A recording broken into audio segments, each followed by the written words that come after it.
Good evening, everyone. We'll be getting started in just a few moments. No one's actually there yet. Sorry.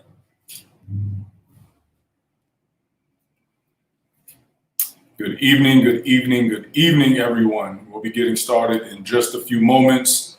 It takes a little bit of time for Facebook and YouTube to send out those alerts.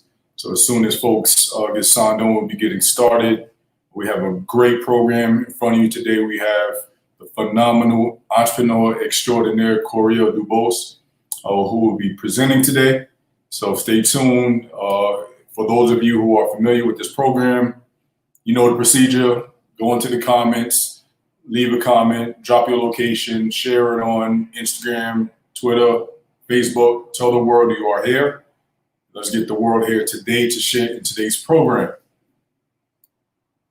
Again, we'll be talking about diversifying your business plan in the midst of a pandemic, which we are currently in. So if you're an entrepreneur, aspiring entrepreneur, with small business, large business, mom and pop, you're going to want to get today's information and learn what you can do to pivot during this pandemic. I know a lot of companies are thriving during these times. Unfortunately, a lot of businesses have not been able to survive. But if you are in that situation, this is your opportunity to pivot.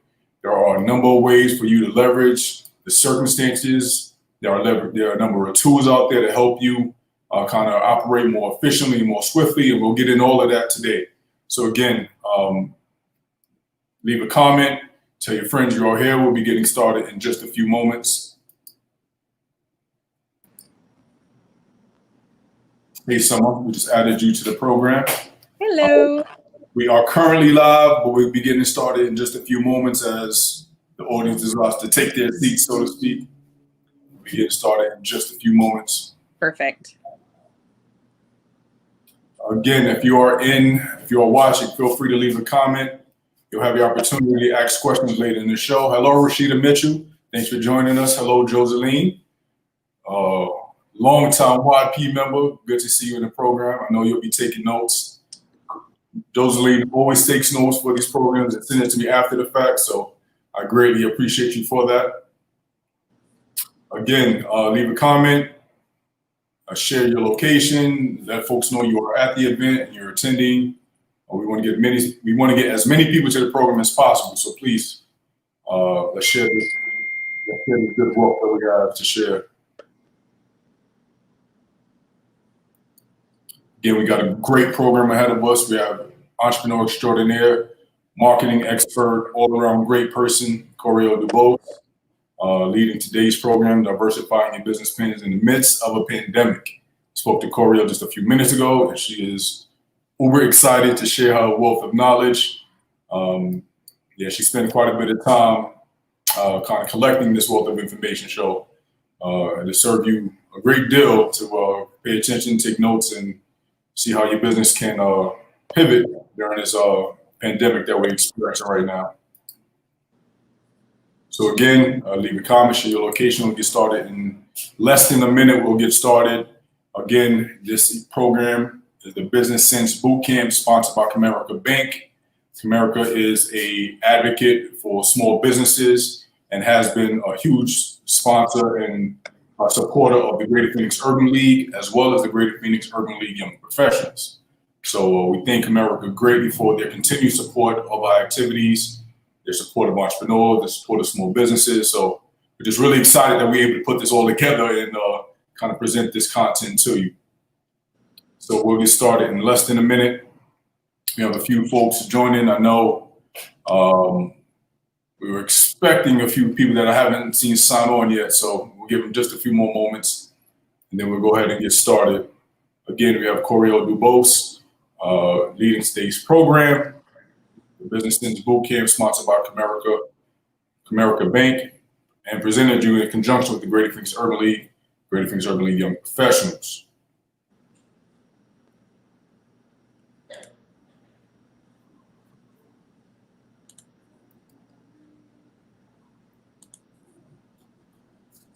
Okay, folks, we'll go ahead and get started. Again, thank everyone for joining today's program. This is the Business Sense Bootcamp presented to you by Comerica Bank. and working alongside the Greater Phoenix Urban League and the Greater Phoenix Urban League Young Professionals. My name is Jerry McPherson. I have the pleasure to serve as the Director of Economic Empowerment for the Greater Phoenix Urban League and the immediate past president for the Greater Phoenix Urban League Young Professionals. As I'm sure many of you know, you've heard me say it, time and time again. My department is responsible for economic empowerment, which includes a workforce development program, which is making sure that the job opportunities reaches our community, along with the opportunity to develop new skills, apprenticeships, internships, anything that can be ensure that our community get the opportunities to not only get a job, but get a career that offers upward mobility. In addition to that, I am responsible for building an entrepreneurship center that is underway, and this is one element of that program that we are bringing forward in the coming months. Just today, we launched a boot camp in conjunction with Archwood Exchange, as well as Hustle Phoenix. We have about 20 entrepreneurs going underneath the 12-week program to learn the ways to pretty much how to run your business, whether it's new entrepreneurs or aspiring entrepreneurs or even existing business owners. This information is vital in properly running your business, everything from marketing to strategy to customer acquisition and accounting. So this will be an ongoing program that we'll be offering you, and just stay tuned. We'll be able to provide more information in the coming weeks. So again, today's program is brought to you by Comerica Bank. And with that being said, I would like to introduce Summer Fawcett, who is the Assistant Vice President for Corporate Communications at Comerica Bank. And she also serves as the External Affairs Market Manager for the Arizona market. So with that being said, I would like to introduce Summer Fawcett. How are you doing, Summer? I'm good, Jerry. Thank you so much for having me. Really excited to be here. That's amazing to hear all of the different things that Urban League is doing and what the city needs. Entrepreneurship is important. It is important to know, even if you're in corporate. I think entrepreneurship is one of those things where you can never get enough of. It's always great to know this information. But for Comerica Bank, we are committed to our community. So that is why we've partnered with Urban League. We absolutely love our partnership and our collaboration with them because they're free to do all the things that we want them to do. So they have the pulse in the community so that we can kind of see, what's the need and how can we help. And in this basically era, we need to help with helping people how to transform their business to where it needs to be today, but also understand how to make money during this time. There's no point of running a business if you can't make money. So we're a bank. We're very, very strategic with our planning and who we want to partner with. So thank you so much, Urban League and Jerry, for being one of the front runners of our boot camp series for understanding how to run your business. This is a business boot camp series, and we're excited to see what it is for the future. And we are here. I am here for any questions that are needed for banking or services or whatever it might be. But we're really here just to make sure the community has an understanding on how to run a business, how to make money in your business, and to make sure there's longevity in the business. So I'm excited to hear what you guys have to say tonight, and I'll be in the background for any questions. Thank you so much, Summer. Again, Comerica Bank is a huge sponsor and supporter of everything it is that we do, and we greatly appreciate your support of this program. Again, we have a great program ahead of us. Koereyelle DuBose, entrepreneur extraordinaire, going to give you just a wealth of information. And without further ado, I'll go ahead and introduce Koereyelle. Koereyelle is an international speaker and award-winning entrepreneur who has been recognized by Forbes, Black Enterprise, Huffington Post, NBC, Fox, Essence, and more for her service to women around the world.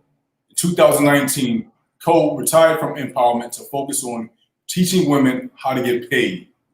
She's the founder of Werk University, the first African-American women-owned online trade school. She's on a mission to connect women of color to the resources they need so that they can save themselves, stop living paycheck to paycheck, and start living the life of their dreams. Without any further ado, I'd like to welcome Koereyelle to the program. How you doing, Koereyelle? I am so good, so excited to be here, and I definitely am thankful for that warm welcome. So, Koereyelle, for those few people out in the world who don't know who you are, tell us a little bit about yourself. Yes, so I got my start professionally in the classroom. I taught second and third grade for 4 years. I was one of those people who did not see entrepreneurship for myself because I was tied to the fact that I had spent time and money and resources getting degrees. And so I really kind of felt like that was the only path, that I could prosper in. And so, of course, life happened.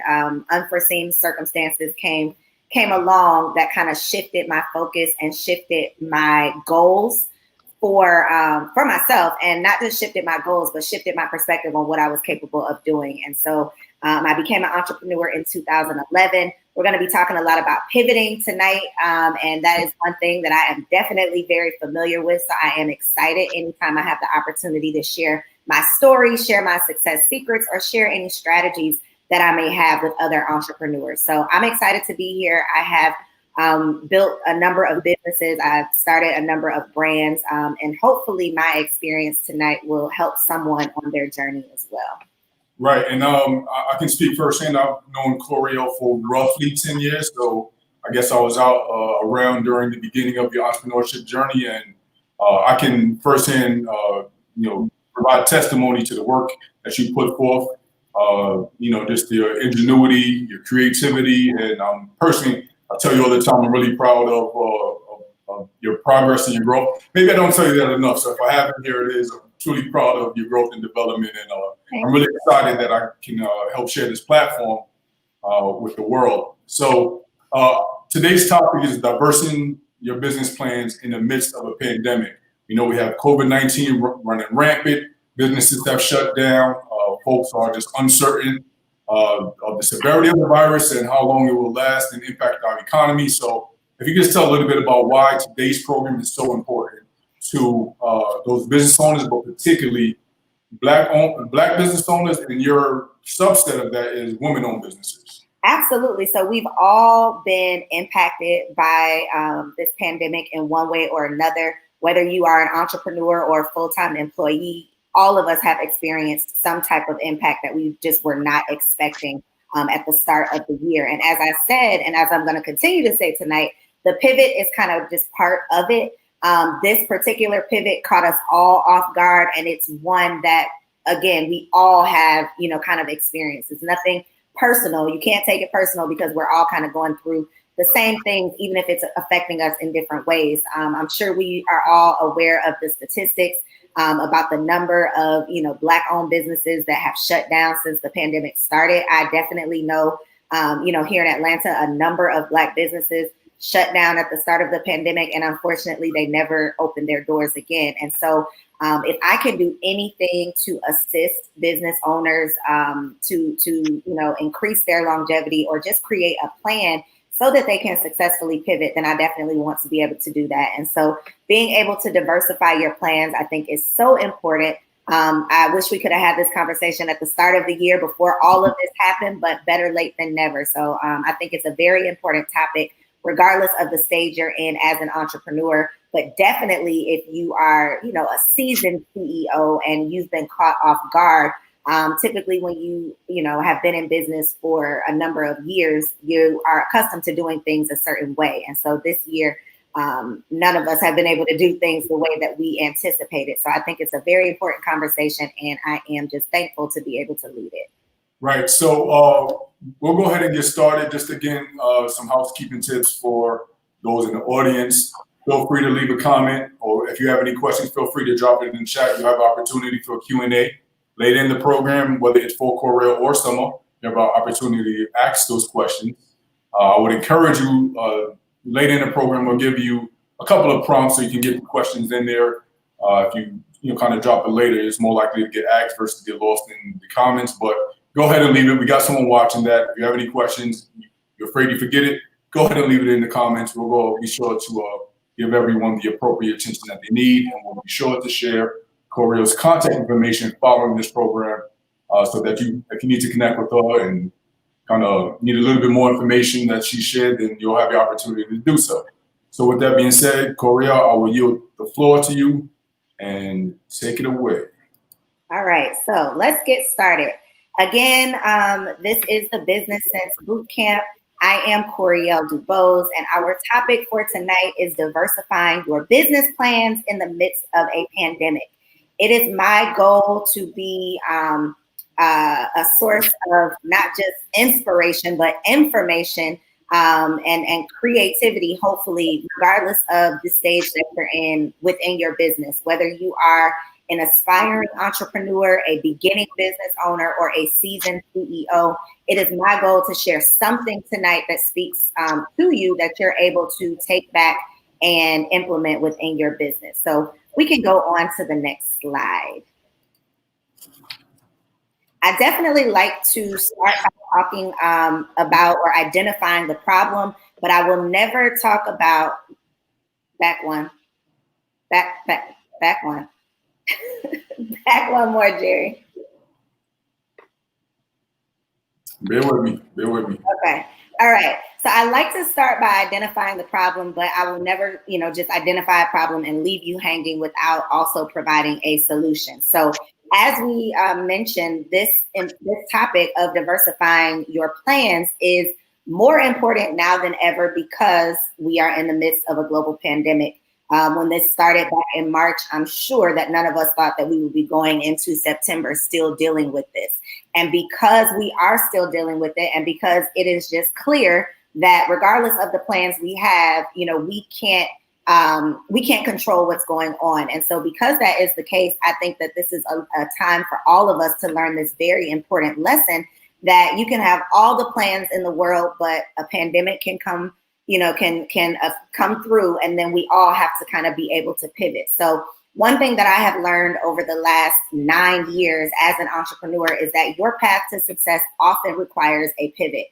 It's not typically a global pandemic that requires the pivot, but nonetheless, regardless of, what's going on globally, a lot of times, and I'm sure all of my seasoned entrepreneurs out there can agree that there are obstacles that come up. There are things that we are faced with that are unpredictable, that we, are uncontrollable, and that we have to, kind of get creative to figure out what our next step is going to be. So the problem that we are going to discuss tonight is how you can pivot even in the midst of a global pandemic.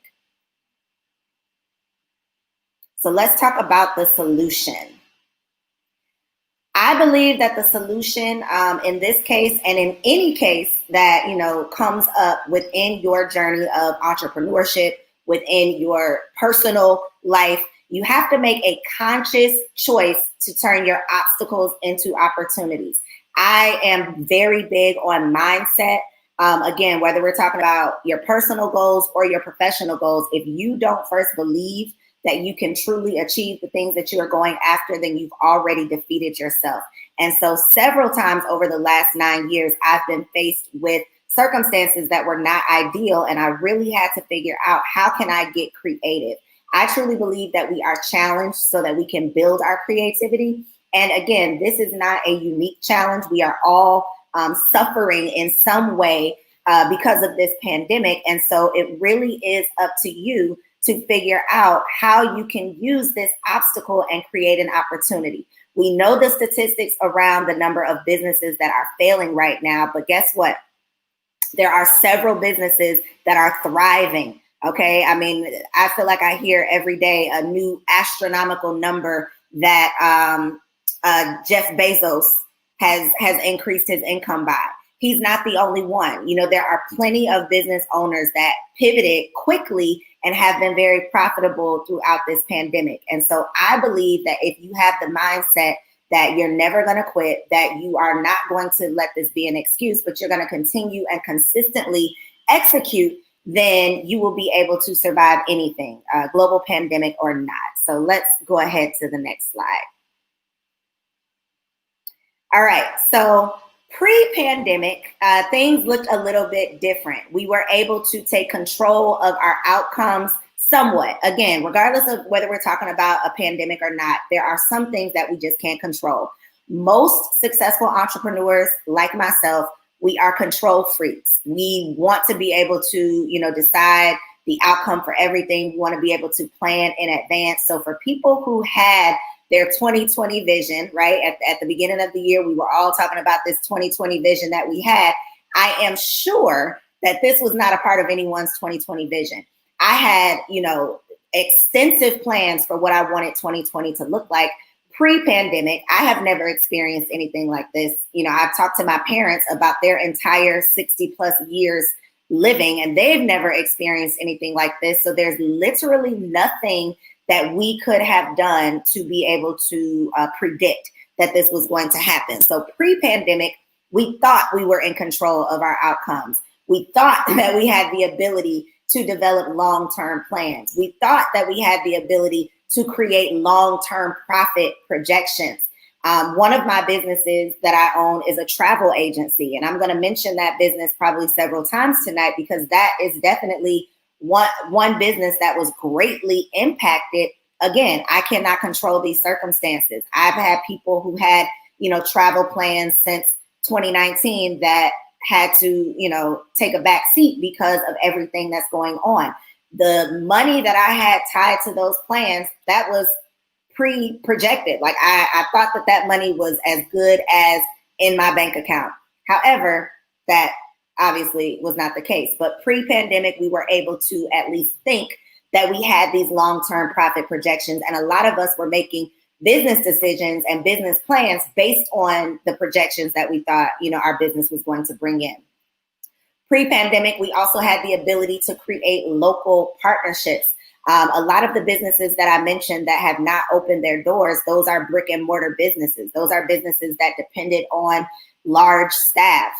Those are businesses that really, had a lot of hurdles, a lot of obstacles that they were not able to turn into opportunities just because of their specific business model and the business plans that they had in place. So I want to talk to you all tonight, and we can go ahead and go to the next slide. I want to talk to you all tonight about how to diversify the plans that you may already have. And if you're not yet in business, then this is the perfect time to have this conversation because you can create your business plans based on kind of some untraditional structures or some new creative strategies. So let's talk about typical or traditional structures and strategies. So if you are a product-based business, some of these approaches may sound familiar to you. A traditional strategy for product-based business was relying on retailers to promote and sell your products. Imagine if you were a product-based business and you just got a major contract with, let's say Sears. Most Sears locations are inside of malls, and we know that many malls were closed for a very long time. So imagine if you just produced thousands of products to go inside of thousands of stores, thinking that you were going to make thousands of dollars from the sale of those products, only for those stores to get shut down. So that traditional approach for a product-based business is one that we have to pivot in the midst of a pandemic. Can you still be successful? Absolutely. And we're going to talk about some different strategies for you to still be able to do that. Another approach that may sound familiar if you are a product-based business is being able to engage with customers in person at events and trade shows. A lot of businesses relied on speaking with customers and getting out into the community, whether it's your community or you were, traveling across the country or across the world to be able to have that one-on-one or you in front of a group of potential customers at these in-person events. Well, most cities here in the United States have implemented different policies where, here in Atlanta, at one point it was you couldn't have an event with 10 or more people. You can't, I think right now it's 75 people. So that had to shift dramatically. And if you were relying on being able to sell your products in front of people, that is an approach that will no longer work in the midst of a pandemic. Another traditional approach for product-based businesses is using traditional marketing strategies to make sales. So again, there are people who, believe it or not, I know billboards are kind of old school, but there are people who spend thousands of dollars to market themselves using billboards. And guess what? If nobody's out driving their cars, if everyone is, under a stay-at-home order, how many people are actually going to be able to see what you spent your money on? And that's just one example, but there are several traditional marketing strategies that product-based businesses may have been relying on that are just no longer a viable option for you to be able to market your business. So let's go on to the next slide and talk about service-based businesses. As a service-based business, 9 times out of 10, you are relying on in-person appointments. Unless you are, like a coach that offers online services, or, if you've already kind of taken your business online, which is one of the strategies we're going to talk about. If you have not already done that, then you are probably relying on in-person appointments. Imagine having, an amazing 2019, having booked yourself up 6 months in advance for 2020, and then the state tells you it's unsafe for you to go see anybody face to face. That can be detrimental to a business. That can literally put you out of business if that is your only means to be able to connect with your clients. Another traditional approach for service-based business is engaging with customers in person, again, at events and at trade shows. So product-based businesses are not the only businesses that rely on events. A lot of service-based businesses build their clientele by going out into the community and meeting people face to face. In order for you to build trust for a lot of service-based businesses, putting that face with the name and being able to explain your specific approach or your specific methodology is important for you to be able to build and market your business. And again, if you are a service-based business that was utilizing traditional marketing strategies to sell your services, then you were probably a little upset when things outside of your control kind of limited the way that you were able to do business. So let's go on to the next slide. Margaret says she had an annual conference that had to be postponed for 2020, but again, the power of the pivot. So it's funny that you say that, because I have been hosting annual conferences since 2013. So this would have been my 8th year hosting my annual conference. And I'm one of those people who, pandemic or not, I did not want to cancel my event. I have never in my career canceled an event. I was talking about this to someone earlier, how literally on this day, on August 25th in 2012, was the first time I ever hosted an in-person event. It was a flop. Jerry was actually at that event. Believe it or not, nobody showed up. It was me, Jerry, and probably 5 other people. Terrible event. But even not having success, even not having anyone show up, even not getting the results that I wanted to get, I have never canceled an event. I've never called it off. I've never even changed the date of an event. So when I literally did not have a choice but to cancel this event that I had planned for September, it was devastating to me. But again, you can either, cry about it, or you can get creative. And so I literally, within the last 30 days, had to pivot into a digital event, into an online conference. And so we're going to talk about some creative ways that you can pivot, that you can still be able to provide solutions for your clients. But again, knowing that this is not just happening to you, this is literally something that is affecting all of us, that kind of takes the edge off and, makes you feel like, again, what are you going to do? You're going to cry about it, or you're going to get creative. So let's talk about some of those creative and diverse strategies and solutions that you can start to implement, regardless of whether you have a product-based business or a service-based business. I am a firm believer in collaboration. Okay, again, my mindset is everything, and my mindset is abundant. I don't believe that partnering with someone, attaching someone else to my brand is ever going to take anything away from me.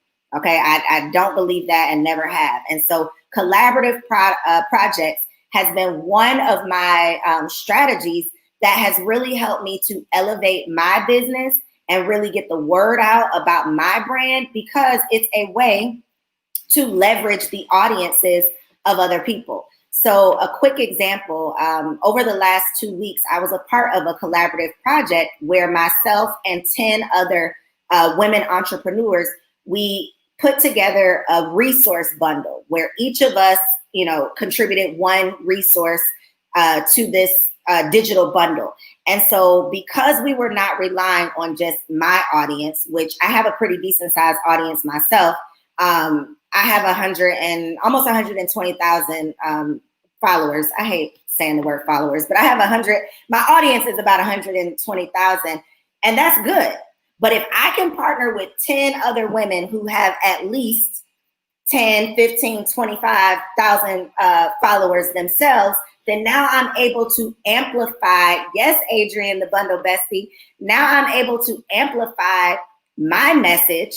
I'm able to amplify my mission to literally hundreds of thousands of potential customers, instead of just the people who might know me personally or who might be following my page. And so collaborative projects and influencer marketing are definitely creative strategies that you can use to diversify your plans in the midst of this pandemic, because again, you are able to connect with and collaborate with businesses and brands that have similar audiences so that you're able to leverage those audiences. You can have, again, a million of your own followers, but if you can connect with other people who have similar audiences, you can amplify your business to people who probably would have never heard about you or known about what you have to offer any other way. So that's just one example of a collaborative project, but there are so many other ways that you can just get creative and partner with people who are doing things that are similar to you. Again, abundance mindset.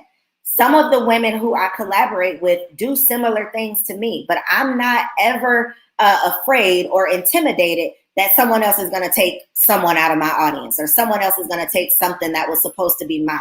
When you are really, truly, operating in your purpose, I believe that the people who are for you are going to find you, and there's nothing that no one out there can do to stop those people from finding you. So collaborative projects and influencer marketing are really great ways to leverage the audience and the influence of other people to promote and market your products and services.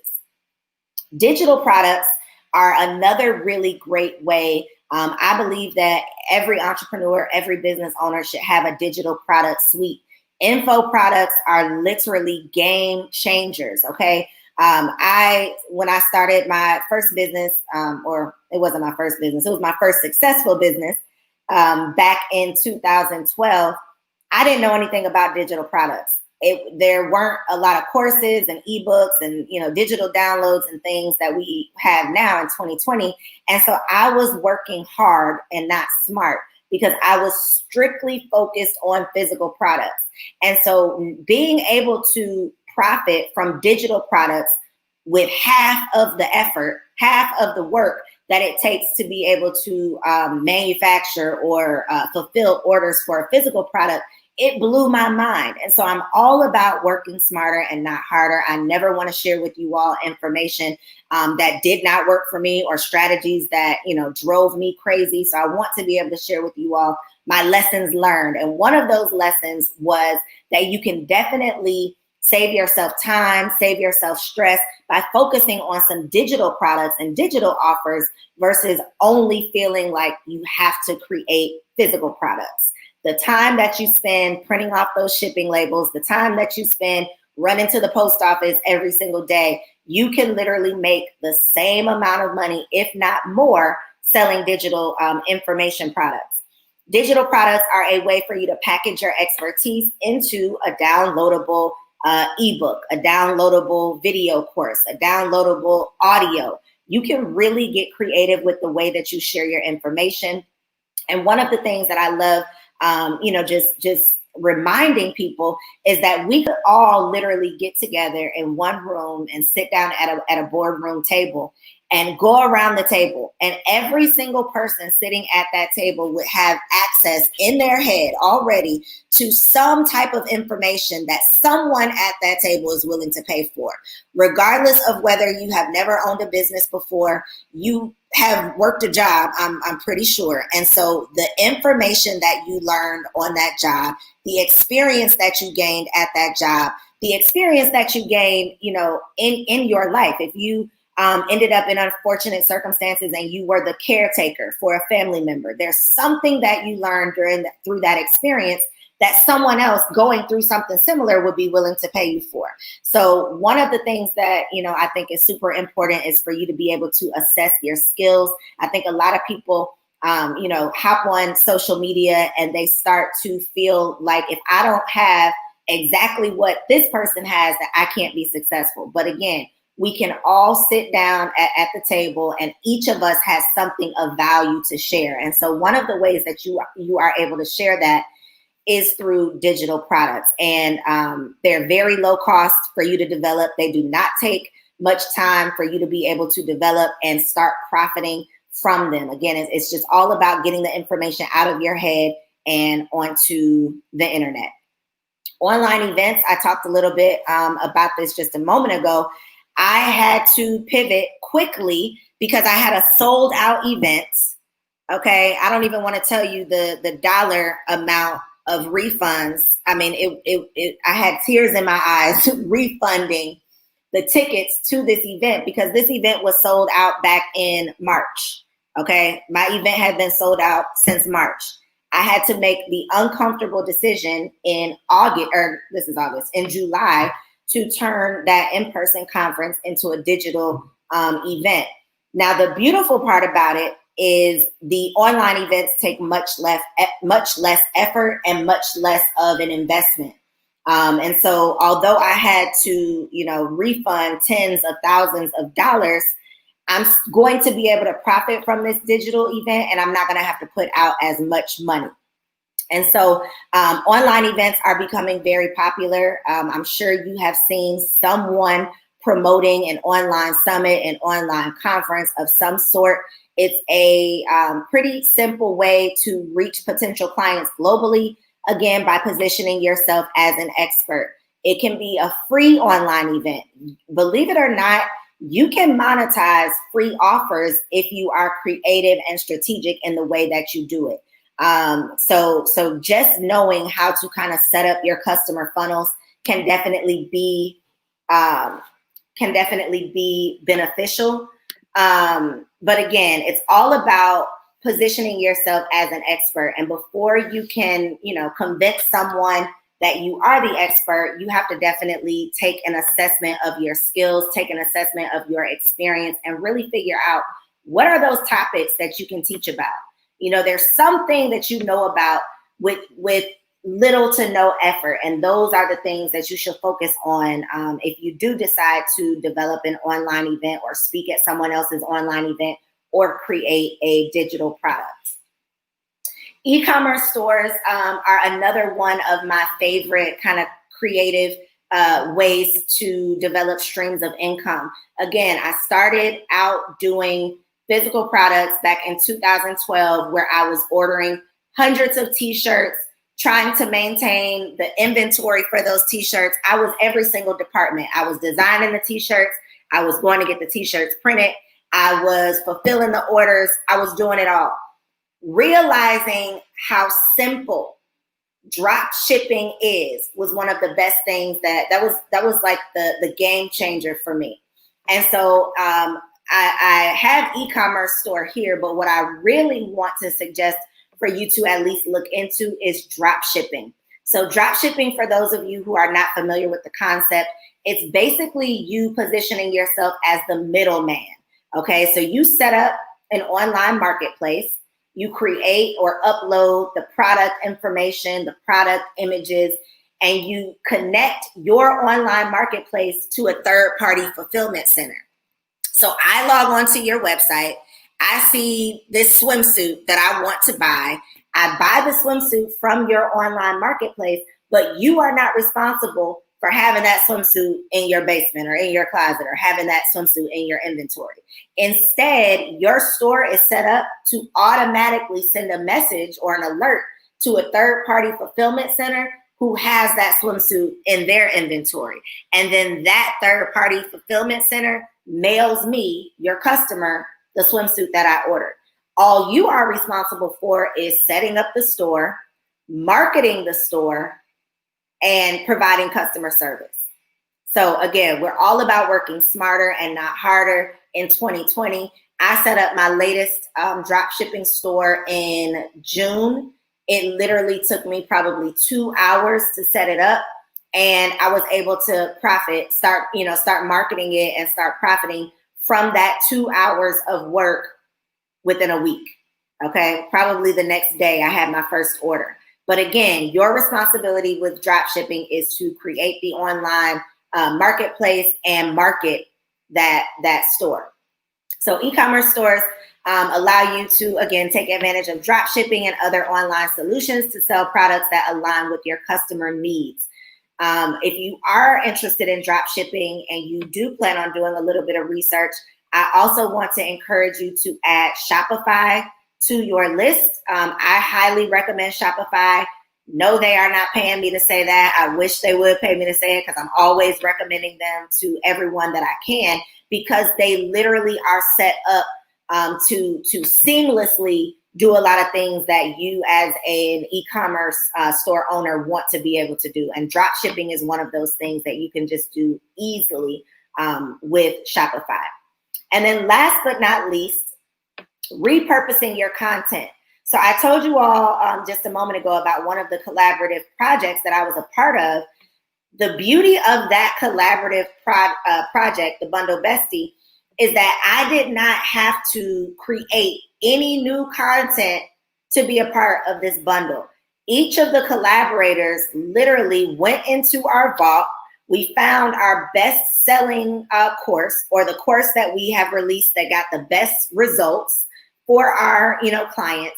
And we repurposed that content that we've had probably for years that's still relevant. And we literally were able to profit on something that we created in the past. And so repurposing your content literally just means repackaging stale content that positions you as an expert and engages potential customers. When I started my first blog back in 2012, nobody read it. And I spent so much time creating these blogs, writing these blogs, really putting in a lot of work for this blog, only to realize that when I hit publish, nobody was coming to the website. It was really my fault because I wasn't doing a good job of marketing it. But nonetheless, in 2015, when I decided that I wanted to write my first book, I went back to that blog that I knew was full of great information. It didn't make it any less great just because people didn't appreciate it at the time. So when it was time for me to write my book, which was literally a book of lessons, I took information that had previously been on my blog that nobody was reading, and I put it into my book. So that is an example of being able to repurpose old content. Just because someone didn't appreciate it when you first put it out does not make it any less valuable. Sometimes you just have to change the title. Sometimes you just have to, rework the cover or rework the headline. So repurposing content is another creative way for you to pivot your plan in the midst of a pandemic. And we can go on to the next slide. So we are winding down to the end of my presentation tonight, but I definitely wholeheartedly believe this, and I, could not come in front of you all without letting you know my belief, and that is that multiple streams of income is no longer a luxury, it's a necessity.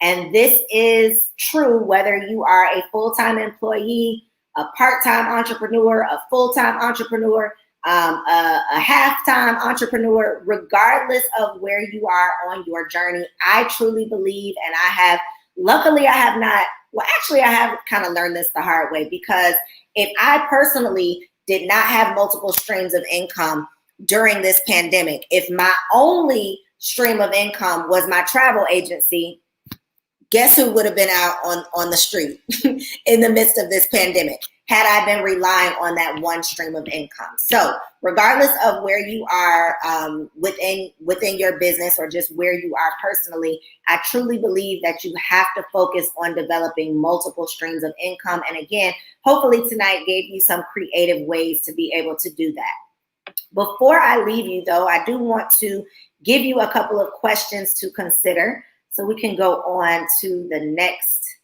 slide. One more.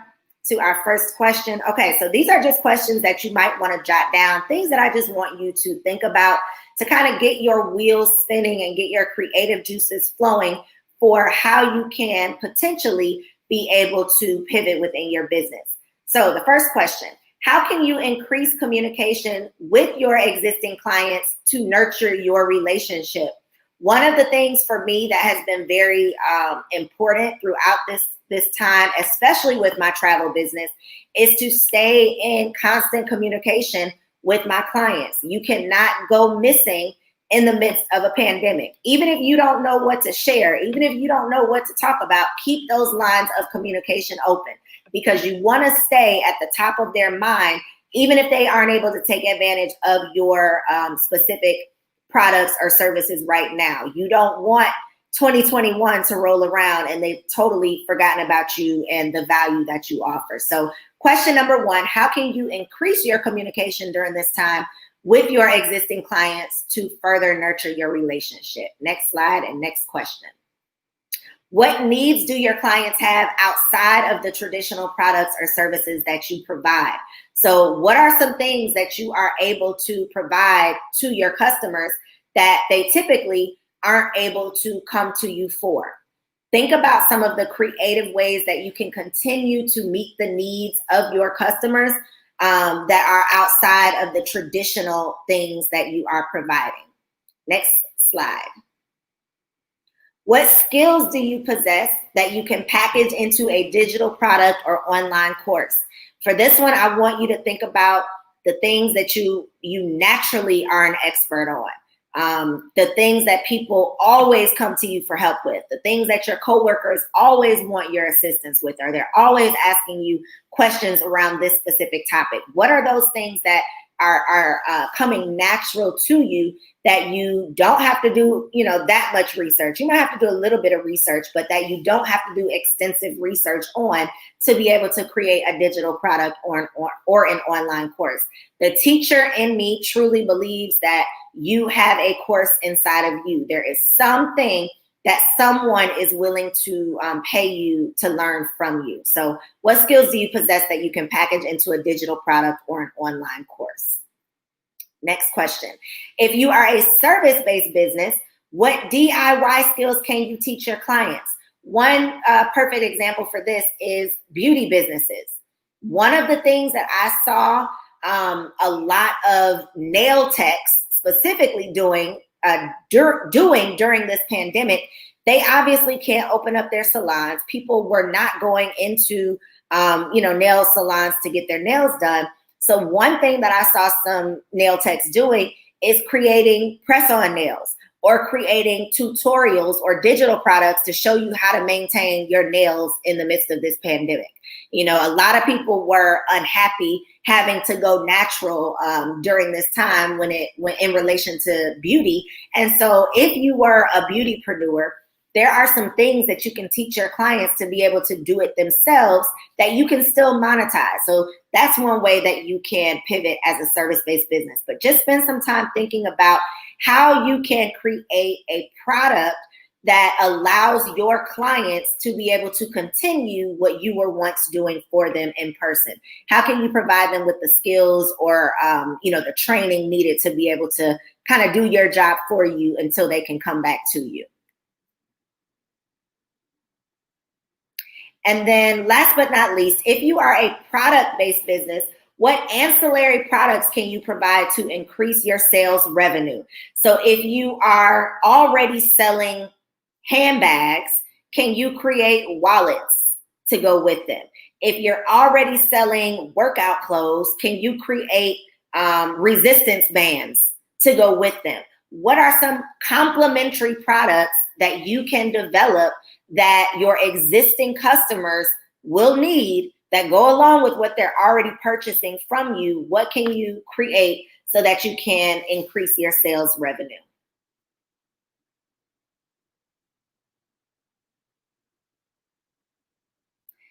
Last thing I want to leave you with, if you happen to not be a business owner yet, again, this is the perfect time, I believe, the perfect time to start a business. So one question that you can ask yourself if you are not in business yet, What can you provide that solves a problem during this pandemic?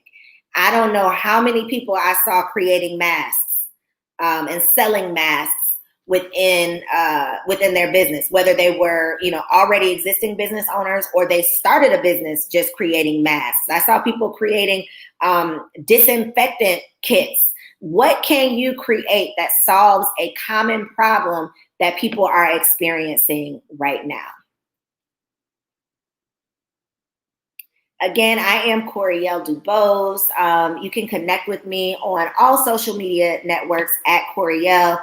If you are interested in learning more about how I help women turn their skills into multiple streams of income, then you can definitely connect with me at workuniversity.com. And I would love to be able to answer any questions that you have at this time.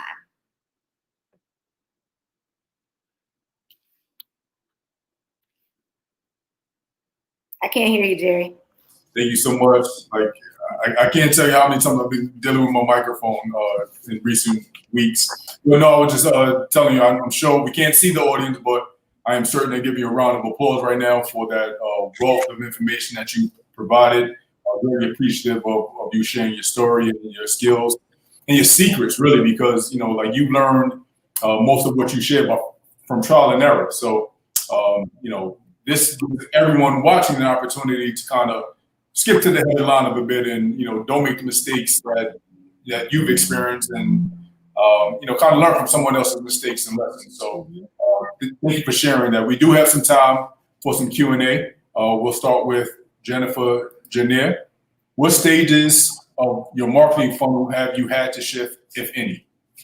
So personally, I have not had to make any shifts within my marketing funnels because my businesses, with the exception of my travel agency, that whole marketing funnel went down the drain. So I didn't just have to shift that. That one kind of was put on pause. But with the exception of that business, all of my businesses were set up to do business online. Again, once I realized that I could spend less time, less energy, and less money creating digital products and creating online programs versus doing in-person events and creating physical products, I made that shift back in probably 2018. So luckily, I have not had to pivot too much in my businesses outside of my travel agency. Got it. Thank you so much for that question, Jennifer. We have a question from Rashida Mitchell. How much an investment should I expect to make starting a drop shipping business? Great question. That is a great question. Believe it or not, okay? Believe it or not, I am going to say that depending on the drop shipping business that you want to start, you can literally start your drop shipping store for $100 or less. The Shopify theme that I use to this day on my drop shipping store was free. So you don't have to, spend hundreds of dollars. You don't have to go for the paid things. I believe in, really being creative with how you spend your money until you really start making money. I don't want to spend a bunch of money if I'm not making a bunch of money. So I have a free template that I got from Shopify, and the Shopify plan is $29 a month. Now, I do recommend, again, depending on the products that you decide to sell, I do recommend ordering samples so that you know what your customer is going to receive. But again, if you're selling a low-cost product like a t-shirt or something like that, you can order a sample, start your shop, and DIY it for less than $100. So if you have more than $100, then you're really winning. But I'll say $100 or less. And that's awesome. That's an awesome opportunity, particularly if you are a social butterfly, if you've mastered social media, or even you're comfortable with it. Being able to start a business for $29 a month and pretty much leverage the network that you might have been building, for the past couple of years, or that you can start now, is just a phenomenal opportunity. Yep. Follow-up question to that, however, is $29 a month, and you mentioned requesting samples. Is Shopify actually manufacturing the products, or do you have to secure manufacture from other resources? So another beautiful thing about Shopify, if anybody knows somebody at Shopify, tell them to come on over here because I'm always talking about how. Yes, I love Shopify. I love Shopify because all of this, they thought about everything. I mean, they literally thought about everything. So Shopify does not personally manufacture products themselves, but they have an app store. And so inside of their app store, you can literally type in drop shipping or product development or product fulfillment and a list, just like your iPhone app store. You know, depending on what apps you download on your phone, that determines what features and functions your app has. Same thing with Shopify. So you can literally go into the Shopify app store and just based on the keywords that you type in, it will bring up different manufacturers depending on the product that you want to sell. Got it. Well, we have another question from the Greater Phoenix Urban League Young Professionals.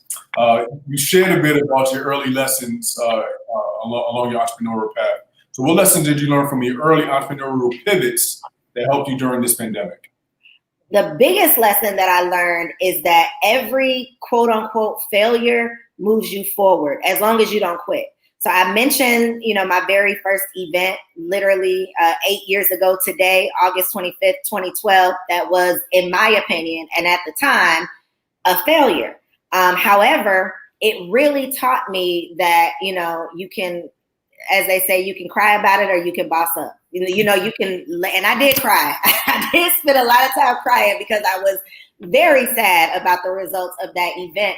However, it really lit a fire in me to figure out what would work. I saw what didn't work, but I was determined to figure out what would work. And so since that experience, of course, that wasn't the only obstacle that I've had, but I'm not going to quit regardless of what happens, like global pandemic or not. I'm going to figure out what I need to do in order to not be broke. I was making pennies as a classroom teacher. And, you know, when people ask me, what's my motivation? How do I keep going when I'm not getting the results? I refuse to go back to that. Like, I refuse to go back to working so hard, working tirelessly and not getting paid what I was worth. And so whatever I have to do as an entrepreneur to avoid that, I'm willing to do it. So really just, that was probably the biggest lesson, is just that you can't quit. Like, the only people that we know about, the quote unquote successful people, the only thing they have in common is that they didn't quit. Absolutely. Absolutely. That's a great point. You know, like, this particular to your story and your journey is the fact that you were a teacher, you were an educator, and those skills that you've learned dealing with the babies, teaching them how to, you know, everything from read and write to sit down and listen and get in line. All of those skills translated into what you're doing now and teaching particularly Black women how to be entrepreneurs. And, you know, it's really phenomenal that we have 2 Black women making an impact in this space that is typically dominated by others. So, you know, the work that you're doing as an entrepreneur, as an assistant vice president within the bank, working with small businesses, is just truly phenomenal. And, you know, the wealth of information that both of you have is just, you know, we're swimming in gold like Scrooge McDuck right now of information. So I hope everyone has had the opportunity to absorb that information. If you have any further questions, feel free to get them in right now. We have a couple more minutes. We can take a couple more questions. Again, Koereyelle DuBose, entrepreneur extraordinaire, marketing expert, genius, good person, and all of the above. We'll share her information again, you know, before we sign off tonight. And if you would like to obtain her information, you can drop your email in the comments. You can send me a message. I'm on IG, Jerry McPherson _ or send me an email, jmcpherson@gphxul.org. We have another question from Paul Underwood, Mr. Paul the Money Man Underwood. Paul, what's your view on affiliate marketing? Is it viable? Absolutely. So I use affiliate marketing in all of my businesses because, again, multiple streams of income. You're not the only one looking for multiple streams of income. There are people out here who are going to support your business regardless. So if they can be provided with an incentive for doing so, then 9 times out of 10, they're all for it. One of the ways that I use affiliate marketing within Werk University, my students, hopefully, the goal is for them to get results. Well, if they're getting results, then they're organically going to be telling people about it because they're going to be excited. And so my whole thing is, you might as well get paid off of telling people about it because you're telling people anyway. And so that's one way that they're literally able to make money every single month because it's a membership model. So it's recurring revenue for them just by talking about the results that they're getting inside the program. And I'm doing the same thing I've done the same thing in the past with my live events. I'm doing the same thing with this digital event. If you're telling people about it because you're excited, you might as well be able to make a percentage of the people, a percentage of the profit from the people that you bring to the table. So I'm all about community-based efforts. My entire brand has been built on, my community. And again, it's all about leveraging the audiences of other people. So the time that it takes you to build your audience to 10,000, 20,000, or 50,000, that can take years. But if you get in front of, or if you create affiliate relationships with 5 people that have 5,000 followers in their audience, you're automatically in front of 25,000 new people that it would have taken you, quite some time to be able to get in front of on your own. So I'm definitely an advocate for affiliate marketing. And I'll offer some kind of just an addendum to that is, I know years ago, or maybe when a lot of businesses got started, or even now, the idea of bartering services, Koereyelle, I'll provide you accounting services, you provide me with marketing service, and now we can do business together, right? That same concept can be applied to sharing followers. So if you only got 1,000 to 2,000, 5,000, feel free to co-promote each other's products. While it may not be a large swath of people, it's a new group of people that can now become familiar with yourself and your products. I did want to bring someone to the conversation a bit. So outside of the chat, someone was singing your praises of how valuable the information was and whatnot. So if you share some thoughts that some takeaways that you've learned from today's program. Definitely. And you know what? Everything that you were saying, Koereyelle, kind of strikes home when it comes to the new way of doing business. This is not normal for everyone, but this information is kind of one of those things where you can't get all this from YouTube in an hour. Like, it's a lot of information you just packed everybody with, which is absolutely amazing. So I applaud you on that, because a lot of people come in, they talk about themselves. Sometimes they, throw some fireworks out there and then that's it. But you can actually take what you've taken and apply it to your business and do something with it. And I will have to say, I have to compliment you on your multiple streams of income is a necessity. A lot of people don't think that. A lot of people think, oh, I have my education, I'm good. I'm going to go work 40 hours with a corporate office. Or I have my business, I'm good. Nothing's going to happen. We're in a decent economy. I can make it in a middle economy or a good economy, or whatever it might be. But if they look at the lives of the people who are actually doing things like, Jerry, how many businesses do you have? How many jobs and businesses do you have? I'm sorry, say it again. How many jobs or multiple streams of income? How many places are you pulling income from? Currently 5. Yeah. It's fluctuating. I'm trying to clean some things up right now. Exactly. So I personally have 5 as well, but my main part is corporate America. People look at me as corporate America, but don't think that they can't let me go tomorrow. So I have to make sure that I have things going on, that I have income coming in, that I have my name on certain things. And the same thing, everyone, no matter where you are in income, you have to have multiple streams of income. So I really applaud you for actually digging in and telling people that is highly important. Being an expert is one thing, but allowing that expertise to kind of travel along other things is fantastic. So great job.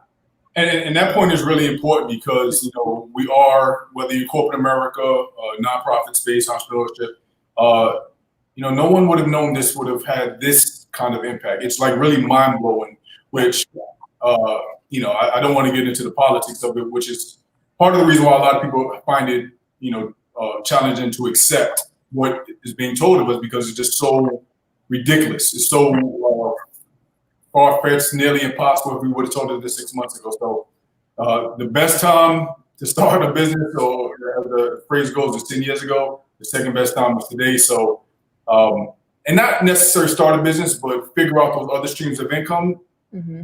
And it doesn't have to be a new industry. It doesn't have to be new business. Yeah. Some of the questions that Koereyelle offered is, what ancillary information or products or services that you can offer.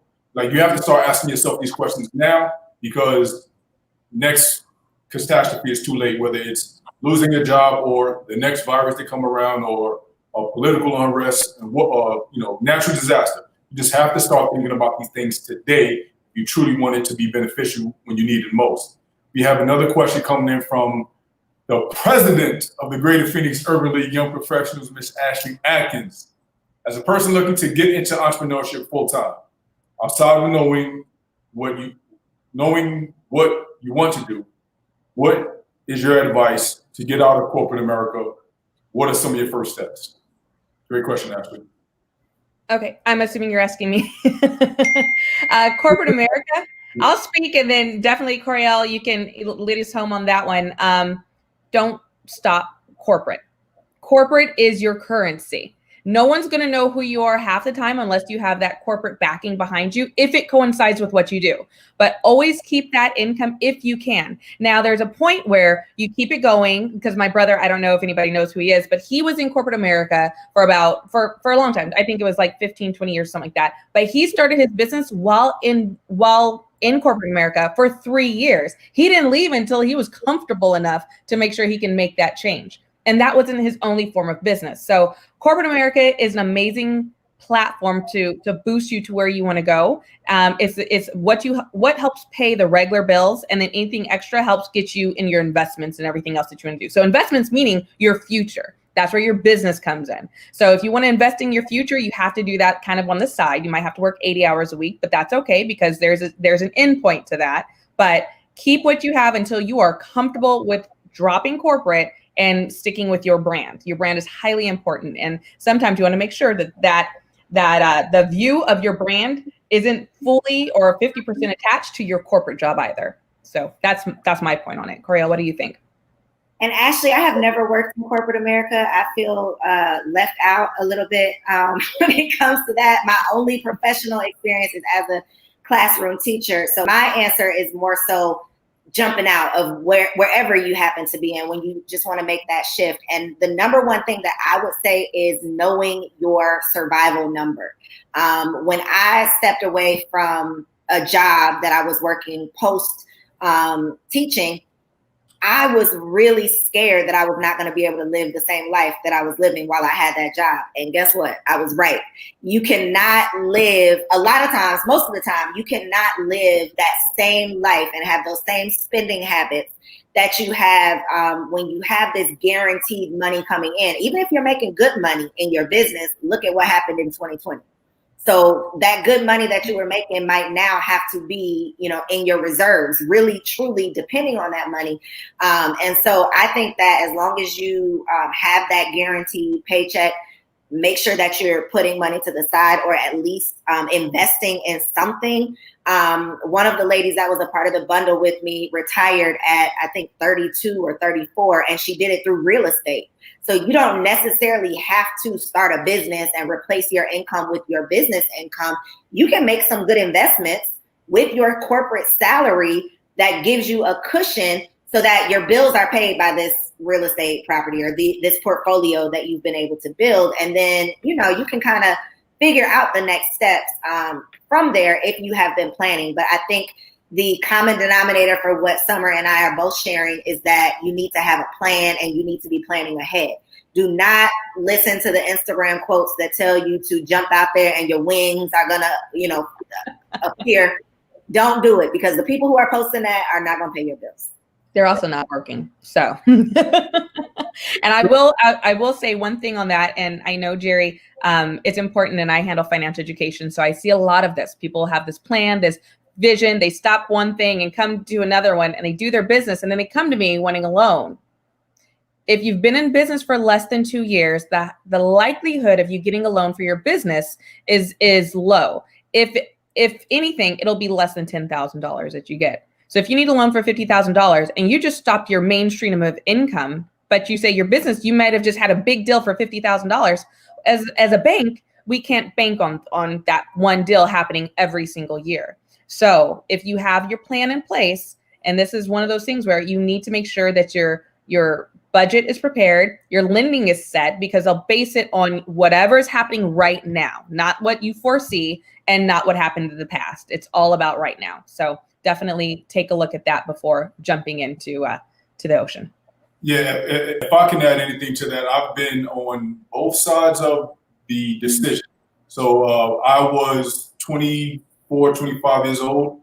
I'm not going to tell you how long ago that was, because then you know my age. But I definitely was once of the mindset where screw corporate America, I'll figure it out. And I don't want to call it the worst decision of mine, because it ultimately led me to where I am today, but it was a struggle. I was just so quick, just,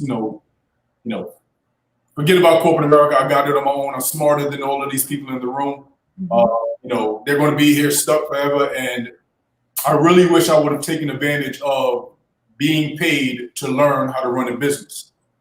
Like, I spent my own money trying to figure that out, and it cost me a lot of money in the process, a lot of stress, a lot of heartache, when I could have been continuing to pick up my biweekly check that wasn't, it wasn't the greatest piece of change, but it was a piece of change that I could have been paid to learn how to run a business. So that's something I would offer, is like, consider where you are and what you can get out of it. At some point in time, going to work is not going to be worth your time. But like, let your dollars, let your bank account, let the demand of your business dictate that, not your lack of discipline or your Instagram feed and things of that sort. So it doesn't look like we have any more questions. Again, feel free to follow Koereyelle across all social media platforms. Is that correct? That's correct. Again, Koereyelle, thank you so much. You have been a phenomenal host, a wealth of information. Again, I'll reiterate, I am deeply proud of your progress in the entrepreneurship world, because I would tell you that day you mentioned, I was thinking like, Work. I'll leave it there. I was concerned. But no, truth be told, I know you always had it in you, and I'm happy that you was able to fulfill your destiny and continue on this path that you're going on, particularly with helping Black women. I know personally, kind of like how we help Connected. Like, I just wanted to help a Black woman succeed. So I appreciate and admire your leaning into this and helping this marginalized group to succeed and prosper. So, Black women have been the backbone of our community. So thank you so much for your efforts. I will turn the floor over to Summer to give some final thoughts on behalf of America. Yeah. Well, I want to say again, thank you so much, Koereyelle. Your information was definitely kind of like a wake-up call for a lot of people, I believe. And with this being live, people can see it over and over again. So I thank you from the bottom of my heart, from Comerica Bank, that this is information that is utilized. That's kind of why we set up the Bootcamp series, is because typically our Business Sense program is a 6-month course. And it's spread over bi-weekly, and you learn information to run your business or learn how to run your business. But the boot camp is, okay, we need something right now, right away to get this done. And I think you have really gone far and beyond of what is required. A lot of the times, like I said, people give a little bit of information, but you were able to give so much that made sense for the people that are retaining this information. So thank you so much. Comerica Bank, we're going to be sponsoring another one with Jerry and Greater Phoenix Urban League for our Business Bootcamp series. Stay tuned for the next one, but I am so happy to see everyone here. Any other questions for Comerica Bank, please feel free to reach out to us and we'll be more than happy to answer for you. Absolutely. Thank you so much. Thank you so much, Koereyelle.